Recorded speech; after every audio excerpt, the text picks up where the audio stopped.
चम्बल मार्ग स्थित गंदे नाले के समीप किराए के मकान में बुजुर्ग की एक दिन पुरानी लाश मिली। पुलिस ने पीएम के लिए शव को सरकारी हॉस्पिटल पहुंचाया। परिजनों के इंदौर से आने के बाद पीएम होगा। प्रथम दृष्टया पुलिस ने बीमारी के कारण मौत होना बताया है। चंबल मार्ग पर किराए के मकान में राधेश्याम पिता कान्हा उम्र 60 वर्ष की लाश मिलने से क्षेत्र में सनसनी फैल गई। टीआई श्यामचंद्र शर्मा ने बताया कि मॉडर्न ऑटो गैरेज के पीछे शब्बीर कुरैशी के मकान में राधेश्याम लंबे समय से अपने माता के साथ रहता था। कुछ समय से पूर्व में माता जी का निधन हो गया था। इसके बाद से राधेश्याम अकेला था। राधेश्याम का शहर में कोई रिश्तेदार भी नहीं है। पुलिस इंदौर निवासी रिश्तेदारों के आने का इंतजार कर रही है। मकान मालिक कुरैशी ने बताया कि मृतक मजदूरी का काम करता था। 2 दिन से घर से बाहर नहीं निकला तो दरवाजा खोलकर देखा और वह मृत अवस्था में पड़ा था, जिसे पुलिस ने पीएम के लिए सरकारी हॉस्पिटल पहुंचाया। जांचकर्ता अधिकारी एसआई सुनील परमार के अनुसार लाश एक दिन पुरानी बताई जा रही है। पुलिस ने मर्ग कायम कर मामला जांच में लिया।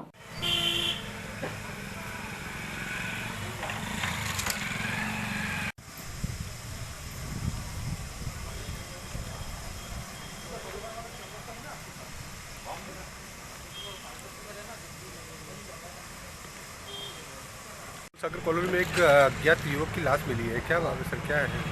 ये शब्बीर मोहम्मद के मकान में किराए से रहता था और ये पिछले कुछ दिनों से बीमार चल रहा था। अभी तक जो पुलिस को जानकारी मिली है तो बीमार चल रहा था और अकेला ही रहता था ये। तो इसकी बीमारी के कारण अभी तक जो है जांच में बीमारी के कारण मृत्यु होना पाई गई। सर अभी कितने दिन पहले की मृत्यु हुई बता रहे हैं? हाँ, ये एक रोज़ पहले की है। एक दिन पहले। क्या नाम है सर इसमें? इसका नाम है राधेश्याम पिता कान्हा जी। उम्र 60 साल का है। यही का रहने वाला था सर? ये अभी तो कीर्तिपुरा का इसका पता लगा है, लेकिन इसके रिश्तेदार जो हैं वो इंदौर से आ रहे हैं, है ना। तो वो आ जाएंगे तो अपन को क्लियर हो जाएगा कहाँ का रहने वाला था। तो अकेले ही रहता था सर? हाँ, ये अकेला ही रहता था। पहले इसकी माँ के साथ रहता था, तो माँ की पहले डेथ हो गई थी, तो ये अकेले ही था।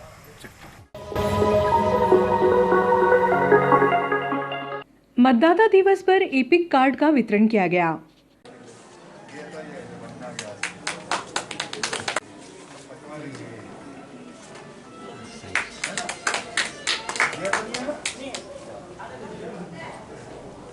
राष्ट्रीय मतदाता दिवस के उपलक्ष्य में मंगलवार को तहसील कार्यालय में एसडीएम आशुतोष गोस्वामी ने नवीन मतदाताओं का पुष्पमाला पहनाकर स्वागत किया और एपिक कार्ड का वितरण किया।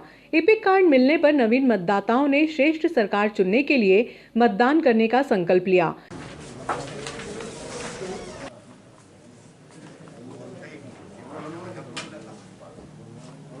हम भारत के नागरिक लोकतंत्र में अपनी पूर्ण आस्था रखते हुए यह शपथ लेते हैं कि हम अपने देश की लोकतांत्रिक परंपराओं की मर्यादाओं को बनाए रखेंगे तथा स्वतंत्र निष्पक्ष एवं शांतिपूर्ण निर्वाचन की गरिमा को अक्षुण्ण रखते हुए निर्भीक होकर धर्म मूलवंश जाति समुदाय भाषा अथवा अन्य किसी भी प्रलोभन से प्रभावित हुए बिना सभी निर्वाचनों में अपना मताधिकार का प्रयोग करेंगे। जय हिंद। नया एक्सपीरियंस मिला मुझे। अब मैं अपना वोट किसी अच्छे मतदाता को दूँ। हैं? बहुत दिन से प्रतीक्षा कर रहा था। नया आपका बड़ी कुछ कैसा भी लग रहा है? चाय अच्छी पिलाएगा नहीं पिलाएगा? ऐसा नहीं किसी पार्टी में वोट दूंगी, पर जो अच्छा काम करेगा मैं उसे ही वोट। अगर मुझे बहुत अच्छा लगा मैं भी सबको वोट दे पाऊंगी। मुझे अच्छा लगता है। मत आपका अधिकार है। हमारे देश में प्रजातांत्रिक व्यवस्था है और इस प्रजातांत्रिक व्यवस्था के 4 मुख्य स्तंभ है: न्यायपालिका, कार्यपालिका, विधायिका और मीडिया। इन 4 स्तंभ के ऊपर आज हमारा प्रजातंत्र है। उसमें से कार्यपालिका में से एक निर्वाचन आयोग बहुत ही महत्वपूर्ण, सशक्त, निर्भीक और निष्पक्ष एक हमारा स्तंभ है। कार्यपालिका का एक अंग है जिसके द्वारा हमारे संपूर्ण भारत में कश्मीर से कन्याकुमारी तक इनके द्वारा निर्वाचन निष्पक्ष रूप से, बिना किसी पक्षपात के, बिना किसी जाति भेदभाव के, बिना किसी भी प्रकार का पक्षपात किए बिना आपके द्वारा जो है पूरे भारत में निर्वाचन संपन्न करवाए जाते हैं। इसकी स्थापना 25 जनवरी 1950 को हुई थी। तब से जो है यह हमारे अस्तित्व में है और इसके द्वारा हमारे देश में चुनाव संपन्न कराए जाते हैं। 25 जनवरी 2011 से हमारी भूतपूर्व राष्ट्रपति प्रतिभा पाटिल के द्वारा मतदाता दिवस की शुरुआत की गई थी। तब से हम इस दिवस को मनाते हैं और आज के दिन हम युवाओं को हमारे प्रत्येक मतदान केंद्रों पर बुला करके उनका स्वागत करके, स्वागत करके और उनको ज़्यादा से ज़्यादा प्रोत्साहित करते हैं कि देश में वह जो है अपने निर्भीक होकर के अपने मतदान का प्रयोग करे और देश को आगे ले जाए और देश के लिए वो अपना। धन्यवाद। भारत निर्वाचन आयोग की जब से स्थापना हुई थी तो मतदाता के जागरूकता के विषय में मतदाता दिवस मनाया जा रहा है और 25 जनवरी के दिन राष्ट्रीय मतदाता दिवस मनाया जाता है और उसी के अनुक्रम में आज हम सभी लोग तहसील कार्यालय में इकट्ठे हुए हैं। उद्देश्य यह है कि जो हमारी युवा पीढ़ी है वो अपने मताधिकार का उपयोग करे। 18 वर्ष जिनके पूर्ण हो जाते हैं वो लोग वोट करने के लिए सक्षम है और उन लोगों को मोटिवेट करने के लिए यह दिवस मनाया जाता है कि हम लोग अपने मताधिकार का उपयोग करें और हमारे लिए एक ऐसी सरकार को चुने जो हमारे देश को नित नए विकास के आयाम खोले और सभी जगह हम लोग प्रगति करें। तो आज हम सभी लोग इकट्ठे हुए हैं। मैं चाहूँगा सभी लोग यहाँ पे जो उपस्थित हैं आज मतदाता जागरूकता की शपथ लें साथ में। क्षय रोग निवारण के लिए मंगलवार को सर्किट हाउस में एसडीएम आशुतोष गोस्वामी की उपस्थिति में जागरूकता शिविर का आयोजन नीतू शर्मा व उनकी टीम के द्वारा किया गया। शर्मा ने बताया कि 1 लाख की आबादी में 150 व्यक्ति क्षय रोग से पीड़ित मिलते हैं। जब तक ये आंकड़ा 40 व्यक्ति तक नहीं पहुंच जाता है तब तक क्षय रोग के खिलाफ लड़ाई जारी रहेगी। क्षय रोग के प्रति जागरूकता लाने में आंगनवाड़ी कार्यकर्ता व जनप्रतिनिधियों का सहयोग अपेक्षित है। क्षय रोग के बारे में मैं आप लोगों को थोड़ी सी शॉर्ट में एक जानकारी देना चाहूँगी जो मैं चाहती हूँ कि वो जन जन तक पहुँचे।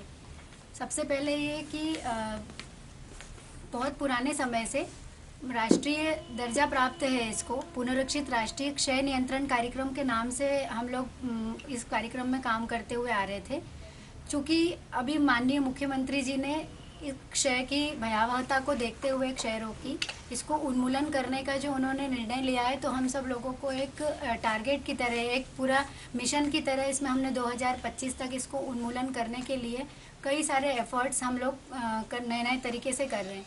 उसमें सबसे ज़्यादा हम लोगों को जब ऐसा लगा कि जन जागृति बहुत ज़्यादा ज़रूरी है, लोगों तक ये सब संदेश पहुँचने चाहिए, उसके लिए ही तमाम हम एक्टिविटीज़ कर रहे हैं। सबसे पहले मैं बताऊंगी आप लोगों को कि पुनरीक्षित राष्ट्रीय क्षय नियंत्रण का कार्यक्रम बदल के क्षय उन्मूलन किया गया और इस उन्मूलन का मतलब ही ये है कि पूरी तरह से ख़त्म न भी हो, लेकिन इस यहाँ की जनसंख्या के हिसाब से वो जो टीबी के मरीज़ों के मिलने की दर है वो बहुत कम हो जाए। उसके लिए सबसे पहले हम लोगों को केस खोजना होंगे और खोजने के लिए ही हम लोग यही एक्टिविटी सबसे ज़्यादा करेंगे कि सब लोगों को इनके लक्षण पता होने चाहिए कि किस तरह से आप टीबी को सस्पेक्ट कर सकते हैं, किस तरह से डाउट कर सकते हैं या किन लोगों को जांच के लिए भेजा जाए और कहाँ भेजा जाए। तो 4 लक्षण सबसे ज़्यादा जो सब लोगों को उंगलियों पे याद होने चाहिए कि यदि कभी किसी को भी खांसी चलती है, लगातार खांसी या एक दिन की खांसी या खांसी में खकार आना, खून आना, उसके बाद फीवर, अगर लगातार उस व्यक्ति को बुखार बना हुआ है या शाम के समय ज़्यादा आता है बुखार, दर्द होना, सीने में दर्द या सीने में दर्द के साथ में ही बलगम में किसी किसी को खून आता है, इस तरह के अगर कोई लक्षण दिखते हैं जैसे खांसी, खकार, बुखार और सीने में खून, खकार में खून आना, अगर इस तरह का कोई लक्षण दिखाई देता है तो ये सारी जांचें सरकारी सारे सरकारी अस्पतालों में निःशुल्क की जाती है, जिसके लिए हम लोग 2 बार खकार की जांच का परीक्षण करते हैं। एक जब स्पॉट पे वो व्यक्ति जाता है वहाँ पे तभी उनका सैंपल ले लिया जाता है और सुबह सुबह उनको घर से एक जो पहला सैंपल होता है वो मंगवाने के लिए एक मॉर्निंग सैंपल भी लिया जाता है। इस तरह से और सारे मतलब बहुत ही जो पैरामीटर्स जो हमारे बनाए गए हैं टेक्निकल, उस तरीके से जांच की जाती है, बहुत ही गुणवत्ता की, उच्च गुणवत्ता वाली जांच की जाती है इसमें। और उसके बाद भी अगर उनको लगता है कि इस खकार के परीक्षण में भी अगर कोई बीमारी नहीं निकलती है तो आगे की उसकी प्रोसेस होती है, जैसे हमारे यहाँ ट्रू नॉट मशीन होती है, सीबी नॉट मशीन होती है, आगे जबलपुर तक उसका फर्स्ट लाइन कल्चर, ये इस तरह की सारी जांचें होती हैं जो कि बहुत महंगी होती है और इस प्रोग्राम में ये सारी जांचें निःशुल्क है। 5-5 हज़ार तक का इनका जांच का कल्चर का और इनका रेट होता है, लेकिन वो सारी जांचें यहाँ इस प्रोग्राम में निःशुल्क की जाती है। तो सभी लोगों को पता होना चाहिए, चाहे वो निजी चिकित्सक हो, प्राइवेट हो, हॉस्पिटल, नर्सिंग होम या जितने भी कम्युनिटी में आंगनवाड़ी, स्कूल, जितने भी गांव में जो लोग होते हैं, कम्युनिटी के जो लोग होते हैं, चौपाल पे जो लोग होते हैं, सभी लोगों को ये लक्षण अगर पता होंगे तो हम लोग यही चाहते हैं कि ज़्यादा से ज़्यादा वो सब लोग उनको जांच के लिए प्रेरित करें। अगर उन जांच में से जब कभी किसी को टीबी की बीमारी निकलती है, साथ ही जैसे एक्सरे भी करवाया जाता है, सोनोग्राफी होती है, क्योंकि उस खकार के अलावा भी शरीर के दूसरे भागों में भी कई बार टीबी देखने को मिलती है। 20% होती है वो गांठ के रूप में या हड्डी, रीढ़ की हड्डी के रूप में या जो भी दूसरी, तो उसके लिए भी जांच के जैसा डॉक्टर उनको बताते हैं उस हिसाब से जांच करके सोनोग्राफी, MRI, एक्सरे ये सब करके निदान की व्यवस्था होती है। उपचार के लिए भी सारे सरकारी अस्पतालों में जितने भी हमारे डॉट सेंटर्स बनाए जाते हैं या निजी चिकित्सक के पास भी अगर कोई जाके करवाना चाहता है तो सारा इलाज पूरा मुफ्त, उसका फ्री ऑफ कॉस्ट ही किया जाता है, वो निःशुल्क होता है। और निःशुल्क होने के साथ साथ उनको और अलग से फिर 500 रुपीज़ एक निक्षय पोषण योजना के अंतर्गत दिया जाता है, जो कि न्यूट्रिशनल वैल्यू मतलब एक पोषण, उचित पोषण उनको मिल सके खाने पीने के सब सामान के लिए, उस तरह से दिया जाता है। जांच और उपचार के बाद फिर होता है रोगी का पंजीकरण होना बहुत ज़रूरी होता है। तो उसके लिए हमारे पूरे हॉस्पिटल्स में एक सिस्टम के द्वारा हम लोग काम करते हैं कि जब भी कोई किसी को भेजता है और अगर भेजने वाला व्यक्ति अगर कभी किसी को भेजता है और उसके बाद वो पॉजिटिव आता है खकार में, तो उस भेजने वाले को भी 500 रुपीज़ एक इंसेंटिव जैसा दिया जाता है। ये कम्युनिटी में प्रचार प्रसार के लिए ये बात बहुत मुख्य रूप से मतलब इम्पॉर्टेंट रहती है कि अगर कोई व्यक्ति खुद भी अपना जाके जैसे कहे कि मेरे को ऐसा सिम्टम्स लग रहे हैं और इस तरह से जांच की है या मेरे को इन्होंने भेजा है, और अगर उसमें उसको माइक्रोबायोलॉजिकली कंफर्म जैसा मतलब पॉजिटिव स्पुटम अगर पाया जाता है तो 500 रुपये उसको सरकार की तरफ से दिए जाते हैं। जांच और उपचार के बाद फिर कम्युनिटी में मैसेज देने के लिए ये बातें रहती है कि ऐसे लोगों को मतलब क्या उपाय करने चाहिए। जैसे खांसने छींकने से होती है तो आप रुमाल, मास्क का प्रयोग करें, और जब भी जैसे किसी को खांसते हैं और दूसरे लोगों को फैलने का जो डर होता है, तो इस तरह की मतलब ऐसी हेल्दी और वो इन्फॉर्मेशन दी जाती है। जब वहाँ पे हॉस्पिटल में वो लोग आते हैं तो सारा प्रोग्राम उनको इस तरीके से समझाया जाता है कि कैसे उनको रहना है, कैसे इसको अपन को फैलने से रोकना होगा और क्या पूरा इलाज लेना होगा, बीच में इलाज वो न छोड़े, इसके लिए उनके लिए प्रोवाइडर्स बनाए जाते हैं, समय समय पे उनका फॉलोअप किया जाता है। पूरा इलाज होने तक हम लोग उनका पूरा ध्यान रखते हैं, और इलाज के पूरा हो जाने के बाद भी उनके परिवार के सदस्यों को या इलाज के दौरान अगर दूसरी हेल्थ समस्याएं भी कुछ होती है तो उनके लिए भी कुछ योजनाएं हमारे पास होती है जिनके अंतर्गत हम लोग इलाज उनका करते हैं। धन्यवाद। माननीय प्रधानमंत्री जी द्वारा एवं भारत सरकार, मध्य प्रदेश सरकार दोनों का मिलकर यह निर्णय है कि सन 2025 तक टीबी पूर्ण रूप से हमारे देश से, हमारे राज्य से उन्मूलित हो जाए, केसेस कम से कम हो जाए। इस संबंध में लगातार IEC की जो एक्टिविटीज़ हैं, जागरूकता की एक्टिविटीज़ हैं, वो स्वास्थ्य विभाग द्वारा की जा रही हैं। और आज नागदा अनुभाग में भी श्रीमती नीतू शर्मा जी यहाँ पे उपस्थित हैं, जो कि जिला शहर स्वास्थ्य कमेटी जो है हमारी उज्जैन की, उनकी ओर से यहाँ पे नियुक्त हैं। और टीबी, जिसको हम लोग क्षय रोग के नाम से जानते हैं, कम्युनिकेबल डिसीज़ है जो एक व्यक्ति से दूसरे व्यक्ति तक जाती है, और कहीं ना कहीं ये बहुत जानलेवा बीमारी है।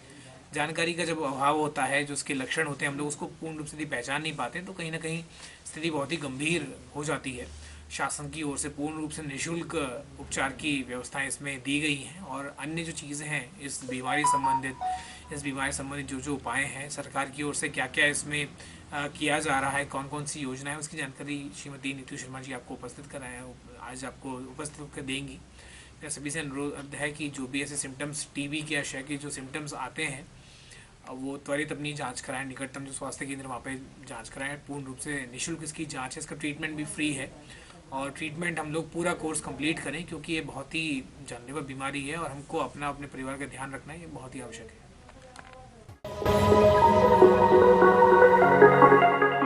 मंगलवार को एसडीएम कार्यालय पर जन सुनवाई के दौरान शहर के विभिन्न क्षेत्रों में स्ट्रीट लाइट्स बंद रहने और पर्याप्त दबाव से जल न मिलने की शिकायतें आईं।